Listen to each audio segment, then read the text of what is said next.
Welcome to another edition of the Heron Outlet. She is Alex Winley. I am Ian Hest. And Alex, the games are coming fast and furious here in the month of May. As just yesterday, Inter Miami falling 2-1 to Nashville. They have no time to lick their wounds. They'll be right back in action going up against their in-state rival Orlando City this coming Saturday from Drive Pink Stadium. So with a lot to get to, let's jump right into it and let's take a look back at what was a little bit of a disappointing road trip to the Music City in the middle of the week. They'll get a chance at revenge in the Open Cup come next week down here in the return leg, I guess, if you want to say, going up against Nashville in the third round of 16 for the Open Cup.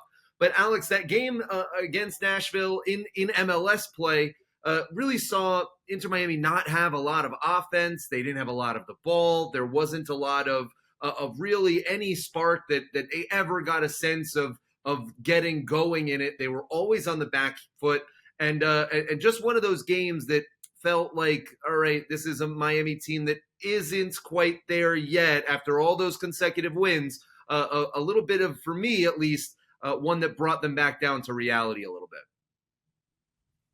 Yeah, and we've seen this with Phil Neville over the time he's been here with Inter Miami. You know, the team can get really hot, then very cold, and then go on these losing streaks that are just so detrimental to their playoff race. And last night was a perfect example, you know, coming off that winning streak of 2-1 wins, and, you know, everything was high and Joseph was scoring again. And then you have the crash back down to reality where you know, you go to a very good Nashville side, you barely get a sniff of the net, have no real plan, really no offensive output, or zero shots on target in the first half. They barely had possession, and you know, it was probably their worst performance of the season. I think Neville said as much after the game in the post-match conference. And yeah, it was just you know, bad to watch, and it was there was like literal no tactical semblance or anything, and it just, you know, back down to reality for them. And it shows that they still have a lot of work to do. You know, the summer transfer window is coming up, and you know, they will have a chance to retool, but still, you know, there's just so many holes in the team with injuries, and you know, World Cup, the under 20s, David Ruiz is gone, and you know, they have a lot of holes to fill in offense and in the midfield. So yeah, it's going to be a summer window that they're going to have to get correct, and hopefully they can, you know, just pass whatever they have over until the summer window, and try not to drop too many games.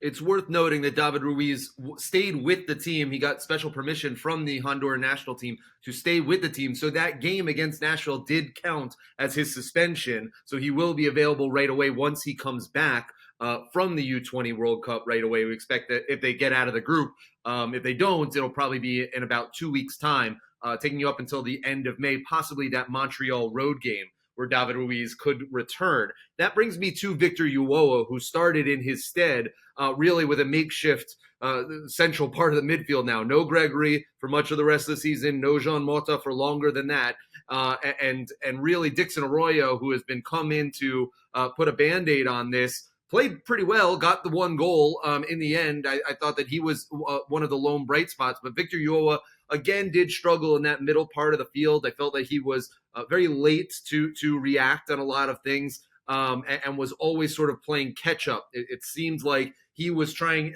to I don't know what the plan was with Hani Mukhtar. It looked like he was supposed to be shadowing him a lot, but Mukhtar got in behind and in front of the center backs far too often in that first half. You saw Phil Neville make the change at halftime to bring Joseph Martinez on.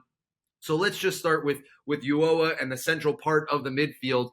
In terms of you're sort of stuck with this situation, I think that putting Joseph on to start the second half was a realization of, you know, you need two strikers up top, and maybe because you're not getting anything offensively, and so maybe they're going to have to really going to have to figure out just what they're going to do and be overwhelmed in the midfield. So is there any other solution other than this is just how it's going to go? Yeah, until the summer transfer window comes, I can't see what they will be able to do. Really, you know, Ulloa hasn't played the full 90 in I don't know how long. So you can't really.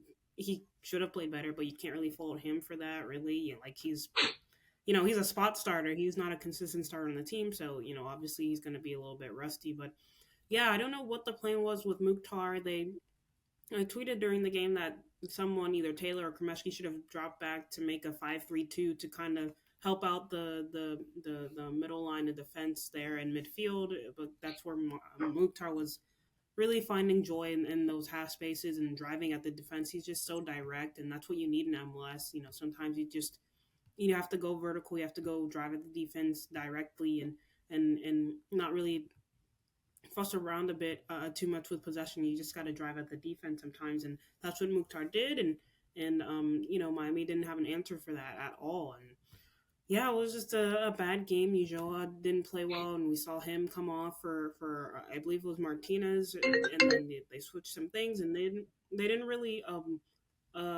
get offensively going until like the last 10 minutes when Yedlin came on and Coco Jean and Martinez, and they finally got some things going. But why did it take that long to make adjustments? Like, I don't understand, and it's just been a reoccurring theme with this team and coaching staff, and it's so predictable, and they just need to do better, because that game, it was genuinely their worst game of the season in the first half. And for it to take that long for them to make adjustments, it's questionable for me, to say the least.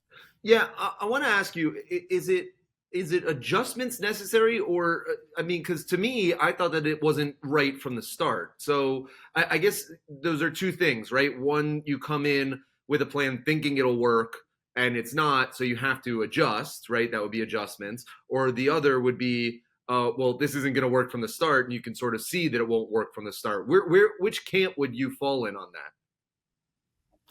Um, I don't know. I think they should have gone for what they were going to do at the start. I don't understand why they wait too long. It's like they're trying to figure out if well, okay, maybe this will work. And for first 10 minutes, it was evident that it wasn't going to work, and then they suffered so much. And yeah, it's just confusing. They didn't have to suffer that long. They could have made changes at halftime, and I don't know why they just waited so long for it. And it's just a head scratching thing, and it makes fans and journalists alike just like, it was just confusing and strange, and I'm not sure why they did it. And they could, like, halftime, they could have made changes. They could have pulled off Harvey Neville for Yedlin. They should have gone for it from the second 45 before Nashville got that second goal. And maybe if Miami would have gotten an equalizer early in the second half, the game probably would have been different. They were able to score through Arroyo at the end of the game. And maybe if those subs were made 10 minutes earlier, they could have been fighting for an equalizer at the end of the game instead of just a singular goal. So, yeah, I would have gone for it from the start. It's MLS. It's not, it's a league where, physicality and toughness reigns supreme over technical ability sometimes. So sometimes you just need to go for it and not really overthink your opponent. It's not impossible to win on the road in MLS, and Inter Miami, for some reason, they just make it unnecessarily difficult. Go with your gut and just play the game most of the time. But yeah, I would have gone for it straight away. Miami were on a good roll, and why fix something? David Ruiz was the only player that was going to be missing. So why fix it if it's not really broken, and especially if they were on that winning streak. Yeah, I agree with you. I mean, this is the second game in a row that they've done the three at the back. This one looked a lot worse than it did that first time when they tried it at home against New England. Obviously, that one worked a lot better. But I guess I hear what you're saying with Harvey. I didn't think that it was as bad as sort of the chatter was about it. He did. I mean, Harvey is an attacking right back, right? So that he's going to get dribbled past a couple times and he's going to need to recover. But he was 2 of 3 on accurate long balls. I thought from the offensive side of it, he was fine. He looked to have some joy, especially when he's playing with Kremeshki. And just the defensive part is always going to be his 1v1 needs to improve. We've talked about that at length.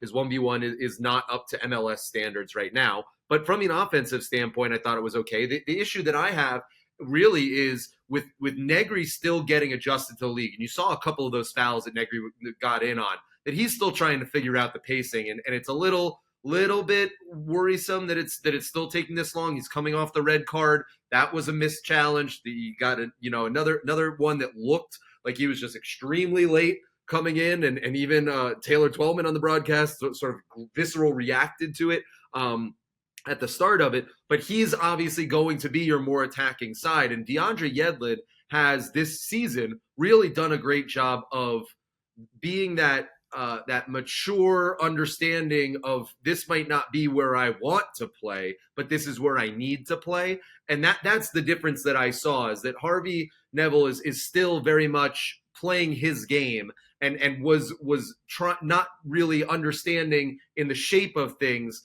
how to play the way that Yedlin has been, is almost a supplemental player. Even though with as good as Yedlin is, he's understanding the holes that are needed to be plugged and needed to be fixed, especially on the defensive end, that is stopping him from going forward. Whereas Harvey was just attack, attack, attack. And that's where you sort of saw the imbalance with those three center backs just really left out to dry, I thought, especially in that first half.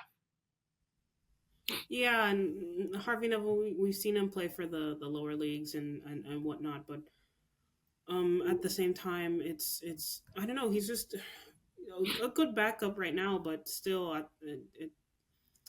yeah, I don't know. It's just I don't know. I think I would have just started Yedlin over him initially. I understand Yedlin has had a lot of games under his legs and whatnot, but this was a game where Miami needed speed over the top, and Harvey Neville wasn't the quickest player, and he's still getting up to par with MLS and all that good stuff. But they needed some speed over the top, and that's why that's why I was a fan of Ariel Lassiter, because when he came off the bench, he had that pace, but now he's gone, and you have Steph Nelly and Coco Jean, who are quick, but they were not Lassiter quick, and even Robbie Robinson, who's working his way back from injury, he's pretty quick as well, but he's not in the game day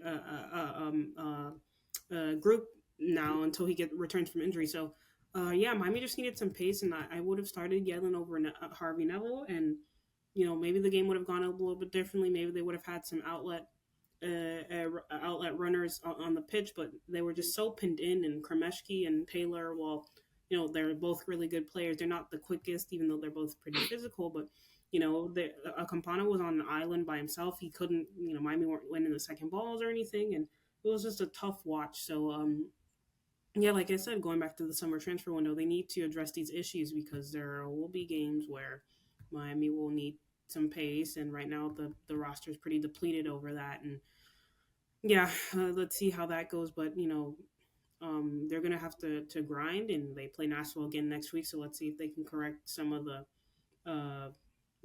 mishaps they had last night. What do you make of the argument that with 3 games in 7 days, this one was the easiest one to throw your hands up and say, well, this one isn't ours. The other 2 are more important, especially with the second game against Nashville being a cup game where you must win to advance, and then also having Orlando this weekend being the big rivalry at home and a chance to pick up points against an Orlando team that's also in this middle of the pack in the Eastern Conference. Yeah, and I think it's yeah, I think honestly, I think if you have enough depth, I think you go for it every time, and then you rotate when needed. I'm not a big fan of throwing away games. I think you try your best in every game, and then if it's not working in like the 70th, 80th minute, you rotate and bring in your bench guys and to see if they can get something. But no, I would go for every game and try to rotate as best as I could if they're losing. But no, I think this Nashville game, sure, it could be a throwaway game now, but in a couple months' time, when they're scrapping for a playoff spot, and you realize that Nashville away loss is going to hurt them, then yeah, obviously it'll be a big issue. Yeah, I guess you're about a third of the way into the season now. Miami sits at 5-7 on the year, 15 points, -1 goal differential, 13 goals for, 14 goals allowed, and the wins are helping you. The wins are going to come in big, because remember, the first tiebreaker in MLS is wins, is league wins. It's not goal difference. Goal difference is the second tiebreaker after that. So the fact that they haven't been drawing is going to wind up being a blessing for this team. But as you sit there is a huge part of this this I guess middle to lower part of the Eastern Conference. I mean, 13 points is the bottom at Toronto. So you're only 2 points off the bottom, but 3 points away from fifth. So there's 5 points right now separating fifth Columbus, who are five with the same amount of wins, 5, 3, and 4 as Miami. 5 points separating fifth and 15th, a third of the season of the way in. So, I mean, everything's really still on the table for this team. And you have seen some bright spots for them. I thought that, again, one that continues to be a great bright spot is Benjamin Kremashki. Again, he looked like, a diamond in the rough. I mean, you can't say enough about what this kid is capable of doing, and just continues to grow, continues to improve. It seems like he can play really anywhere along the attacking five, if you want to say that Miami has sort of an attacking five and a defensive five a lot of the time. It felt like he can play across the board there, and really find pockets, find interesting spaces. He loves to make very unusual runs that confuse defenses. And I wonder how he gets older and people can scout him more, how much that'll be able to continue with him just making those odd runs that he does. But he finds himself in some really wonderful spots. It reminds me of Pozuelo from last year, who made a lot of those interesting diagonal runs that weren't necessarily directed at goal, but were in an attacking format that really advanced play. And I think that if you want to find a bright spot from this past game and looking forward, he's really the guy to point to and say, if he can mature, if he starts, really being involved in the offense, you have a front three of Campana, Martinez, and Kremeshki. All of a sudden, that looks like a pretty good offense that hopefully you can still then focus more on defense, like we know that this team needs to. Yeah, and everyone's so high on Kremeshki, and yeah, he's a great player, and he's almost more of an attacking midfielder without the creative side. He just likes to find and pop up in these progressive reception areas in the final third, and he kind of reminds me of he mentioned Rodrigo De Paul as one of his favorite players, but I would think De Paul is probably more defensive as he his career went on, but I think Kremeshki will add that to his game eventually. Last night he was pretty good in his ground duels and pretty physical, so yeah, it's just been really cool to see him develop. And Taylor Twellman on the broadcast even said there are Bundesliga scouts keen on watching him, and maybe trying to bring him over eventually, and that would be cool for Inter Miami as an organization, having an academy product being sold to Europe for a good price, and that'll be that's what Miami wanted to do initially. So yeah, Benha is a great player, and with Mata and Gregory out, and there's no true 10 on the field right now, Benha has been occupying that space and been doing pretty well at it as well. Yeah, Austin had also said that Bundesliga scouts might be. I was looking for his tweet that he had said Bundesliga scouts might be in attendance coming up to see him. I mean, it'd be very nice. I think that this team really could use Kremeshki right now, so I don't know how eager they'll be to sell him off. I think the longer they can hold on to him, the happier they'll be. But yeah, it does speak to the academy. Another academy product that we did see get his first action last night. Ian Frey finally getting into the fray of getting Major League Soccer minutes. A guy that I'm very high on, and just has been plagued by injuries, but really looks the part physically, with his tactical prowess. Every time that we've seen him on the field, has been a really, really outstanding player.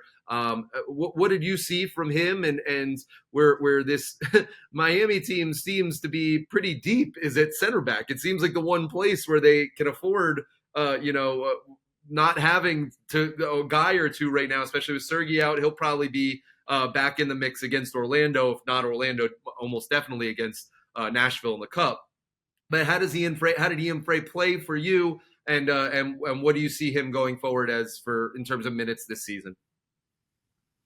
Yeah, Ian Frey played super well for the cameo he was on. He looked physically fit. He's really good on the ball. There are a couple of passes that he made in that nearly got on the end of a target at the end, and yeah, we seen that he's able to play those right line breaking passes. He's tall, physical, coming off of those back to back knee injuries. It's super harsh, so he's probably not going to play a full 90 minutes quite yet. Maybe with the second team, but. Yeah, he played well, and like you said, Miami are pretty stacked at center back now compared to what they had last season. Kristoff, Sailor, McVay now, Kamal Miller, Ian Frey, and they could probably still add on with IMCF too, some of those players. So, yeah, Ian Frey played well. Happy to see him back, get some minutes, and the homegrown um, quota continues to grow.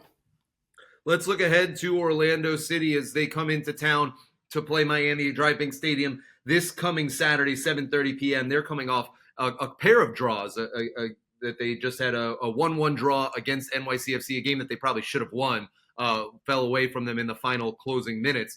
To just get 1 point. Orlando has struggled a bit this season. They're just one spot, 1 point ahead of Miami. Same goal scored, one more goal allowed. They sit at 4 wins, 4 draws, and 4 losses on the year. So pretty average across the board.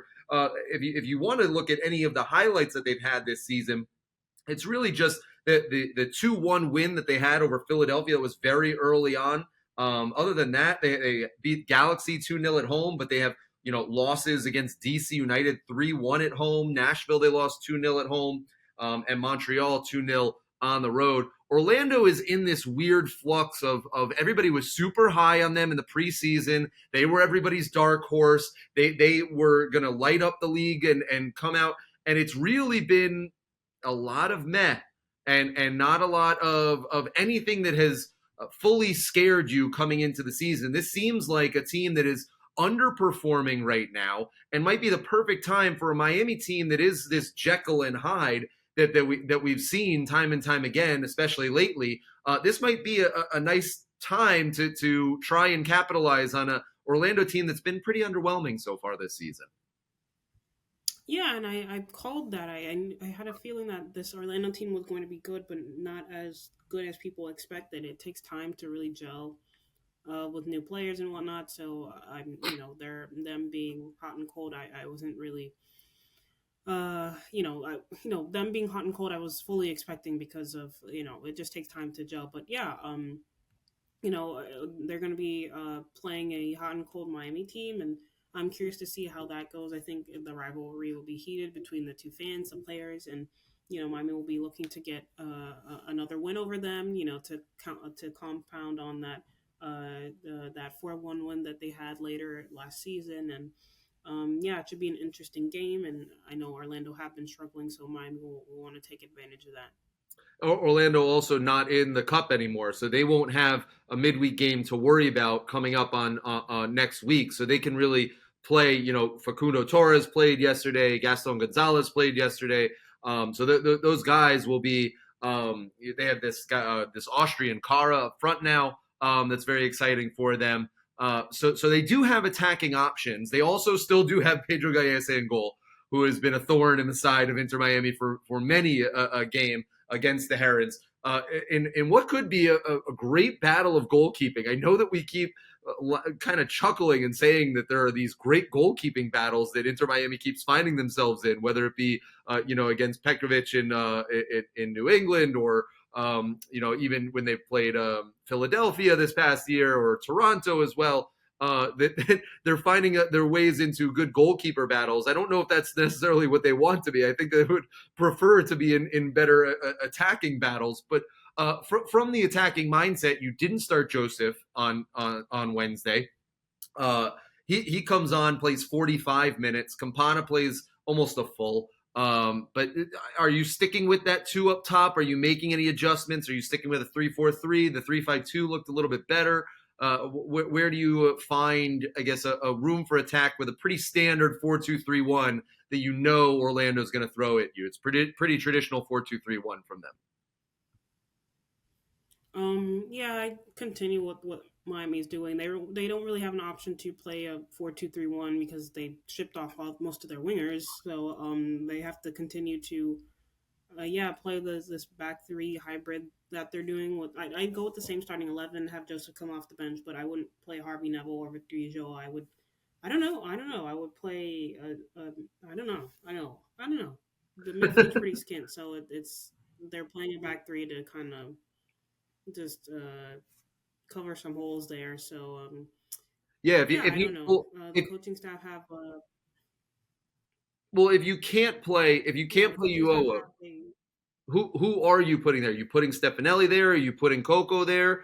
I mean, what are you doing? I do think you could go with a 4-2-3-1 because we still have not seen anything from Jake LaCava, right? And he can play a wing. I wouldn't go with a 4-2-3-1. Maybe you do like a 4-4-2, like that 4-4-2 diamond that we were talking about with Kremeshi up top. Then you have the two wingers. You could do like Taylor on one side, and Pizarro's still not available, but you would prefer him there as well. Then I still think that that's an option. You're a little more skeptical than me.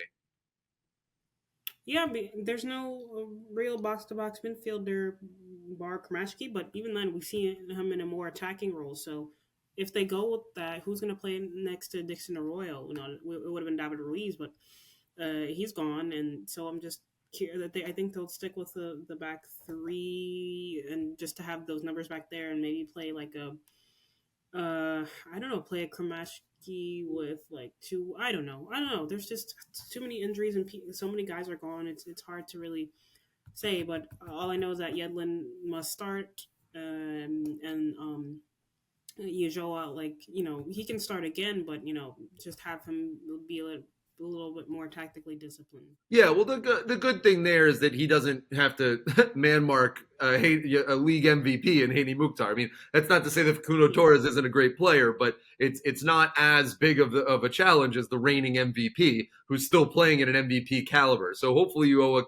can figure something out. This is an important part of the schedule. Remember, this is going to be the sixth and seventh games this upcoming week that Miami have played in the month of May. They'll have one final one at Montreal at the end of the month as well. To have 8 games in 1 month, that obviously being both with the Open Cup and the MLS condensed schedule because of the Leagues Cup coming up in the summer, that it's sort of this combination has been a perfect storm of injuries, U20 World Cup, and this condensed schedule.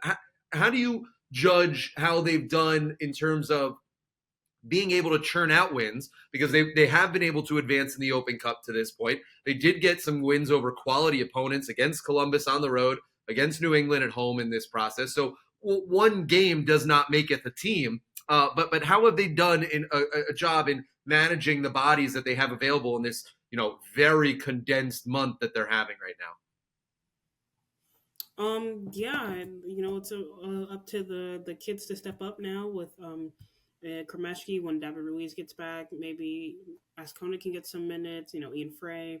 So it's up to the second string, third string guys to step up and do some gain some minutes. And Neville even said as much that the younger players and some of the bench guys will get some more minutes. And yeah, the U.S. Open Cup specifically, it's not a tournament where you have to play pretty and win. They can grind out results, and they're gonna have to grind out a result against Nashville if they want to continue on, and it'll be difficult. But yeah, as far as that goes, they do have the extreme hardship rule, I think, where they can call up for Inter Miami CF 2 players and whatnot. So yeah, I think they're gonna have to use that smartly as well if the injuries continue to pile up. But yeah, it'll be interesting to see how they rotate and how they maneuver this difficult period in their schedule. Let's talk the excitement of the rivalry because this is rivalry week across MLS. Miami and Orlando have had some great ones. We remember last year, well, maybe hopefully didn't want to remember the one at Orlando last year after that long rain delay of the Inter Miami fans chanting in the concourses for hours upon hours, thinking that the game would never even get going in the first place. And if not for a Damian Lowe own goal in stoppage time, they would have come away with a draw. The return leg was a lot more fun. We remember that towards the end of the season last year, that beautiful Campana goal right off the start for Inter Miami led to a big win, clinching a berth in the MLS Cup playoffs against your rival. Was definitely a great feeling. Let's just talk about the rivalry for a sec, how you view it. how the fans are going to get excited. Let's get excited for this game, Alex. Yeah, and I don't know. It's between two teams that were Orlando has been hot and cold, and Miami just lost. So, yeah, the rivalry is going to be tough and super interesting to see because teams are, everyone expected Orlando to be this giant team to come in and to destroy everyone, but now they're okay and they still have quality talent, and it'll be cool to see the Inter Miami crowd how they respond and get behind Inter Miami after this loss. And yeah, it'll be an interesting tactical battle. Miami is get with players, so I'm curious to see how they line up. I know we know what Orlando's going to bring, so I want to see what Inter Miami do and see how they kind of stymie, Martin Ojeda and Facundo Torres and all those guys, Cara up top. So it'll be intriguing to see, and I'm looking forward to watching. The good thing about this one is, I have my Panthers shirt on today, as the Panthers and the Heat are both still in the playoffs, both in their conference finals, respectively. And we have these games every single day right now. I was interested to see with the schedule last night with the Heat playing at the exact same time as Inter Miami. And how much, well, at least both were on the road then. This coming Saturday it's going to be the Panthers game 2 for them, but that'll also be a road game. So we can expect probably a robust crowd to pack Drive Pink Stadium. That U.S. Open Cup game is going to be game 4 for the Heat versus Celtics, which will be a home game for them. So that may be a little more tougher of a situation. But even with the Panthers still playing, you could get a big crowd to come out and get excited for getting your in-state rivals here at home and trying to make a big statement, right? Yeah, of course. And yeah, I think it'll be a fun atmosphere. I think they're doing like a blackout night, so let's see how that goes. And yeah, it's going to be a big game for both teams, bragging rights and all that good stuff. So I'm intrigued to see how the players take it on both sides and see how they come out and if it'll be, kind of them feeling each other out before or are they both going to go for it and try to get the win first. Strike on the front foot first. So, yeah, excited to see that. Let's see how that goes. And yeah, I think it'll be definitely an intriguing match. Inter Miami against Orlando City. That game Saturday at 7:30 from Drive Pink Stadium.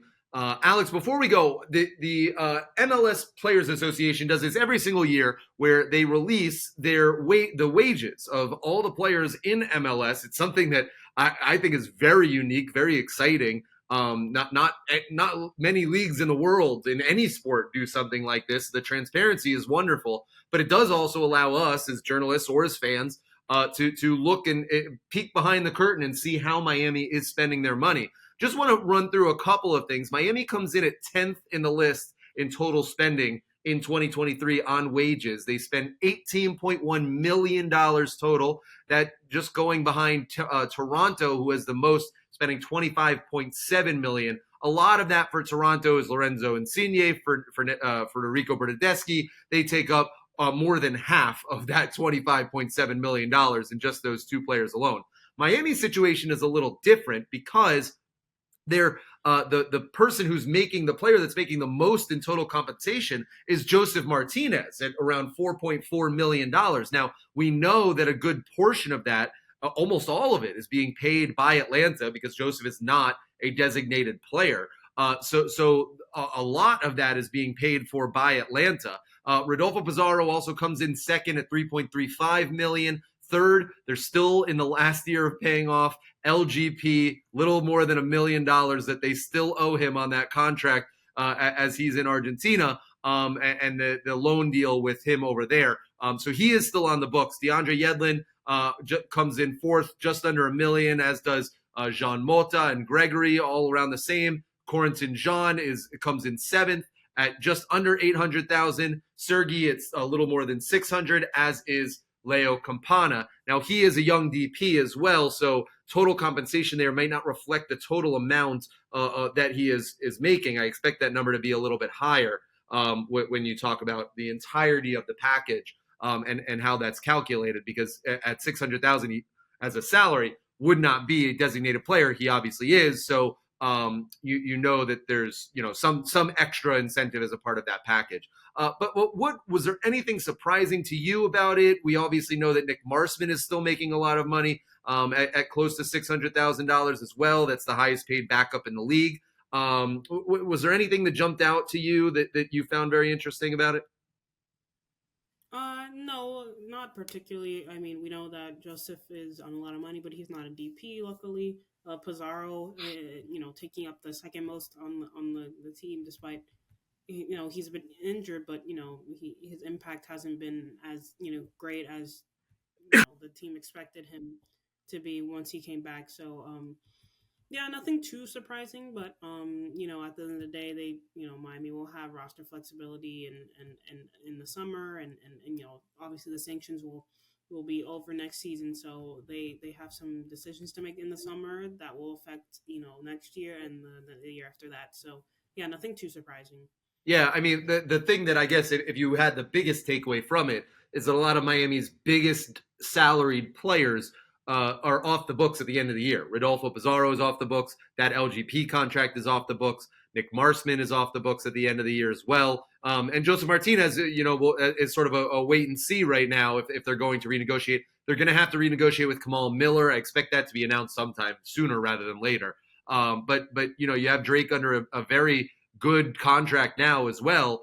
Drake coming in at $355,000, which is pretty solid for a goalkeeper of the year candidate that he was. So if there was one big takeaway that I got out of it, it's that most of the money, a majority of the money that Miami has wrapped up in this roster right now is dedicated to players that are at the end of their deals at the end of this season. That means that they have plenty of flexibility, not only the end of this year, also in this summer to decide if they want to restructure contracts. And third, more with, like you had mentioned, Alex, with those sanctions going away, all of a sudden there's are several avenues to very rapidly have the turnover and improve the squad. I know that we've sort of been on a carousel of the past couple of years thinking, well, when is they're going to be sort of a little bit normal of a rotation in the squad? It seems like every single year they're having these massive overhauls, and that's sort of been, I think, more than anything, a byproduct of the sanctions, just simply because of what they're dealing with. That no longer goes away, and they've lined up a lot of these contracts to have the younger guys. We talked about this earlier in the season. They have a lot of the younger guys signed through 2026, 2027, and then also have these contracts that are expiring at the end of the year. Out of Rodolfo Pizarro or Nick Marsman or any of the ones that could come off the books after this year, even Joseph Martinez that we've seen.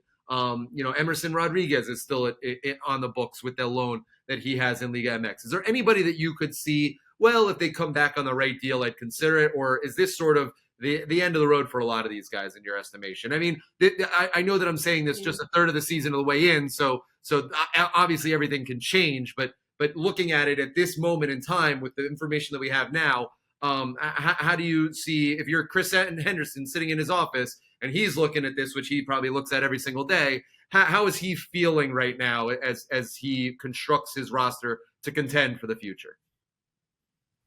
Pretty good. Heading into next season, they'll get a lot of that money off the books, and they'll have I don't know about the DP situation, but Campana's there, Pizarro will be gone, so that'll be one DP freed. I don't know about the summer if they look to the Messi rumors. Let's see how that goes, and they'll have the sanction money will be the sanctions will be gone, so they'll have extra money there. So yeah, I think if you're Henderson, you'll feel good. Looking at the Bryce Duke trade, he's very savvy and intra-league trading and to finding guys outside the league that would be able to come in on good money. So yeah, I'm interested to see how the roster looks this time next season, because it'll definitely be different. And also as well, Phil Neville is only on a 1-year extension, so he may not even be the coach. So the complexion of this roster could look really different depending on who the coach is and how Henderson brings in new players. I'm also going to remind everybody that Bryce Duke money that came in is for 2023. So that has to be used in the summer. That is use it or lose it money. So expect them to be making moves in the summer transfer window, just simply because you have a lot of it's going to go to, mitigating what they have with the sanctions. But that money is for 2023, so they have to make sure that they get the most out of it. Alex, there's so much to talk about this week, and the U.S. Open Cup, obviously also on Tuesday, so much coming your way, and even next week they'll be on the road heading to Montreal. A lot going on. It'll start this weekend with the team going to being at home, against Orlando City this Saturday against their in-state rivals, 7:30 p.m. from Drive Pink Stadium, and then Tuesday against Nashville again in the U.S. Open Cup. Make sure you follow us on Twitter, on Instagram, on TikTok. You can subscribe to our Substack at theheronoutlet.substack.com. Subscribe, rate, review on YouTube. You can find us wherever you get your podcasts as well, Google, Apple Play, etc. And join us. I think I got everything again. All right, here we go. For our producer, Andres, and for Austin Robillard, she is Alex Winley. I am Ian Hess. This is the Heron Outlet. I'll see you back here this time next week.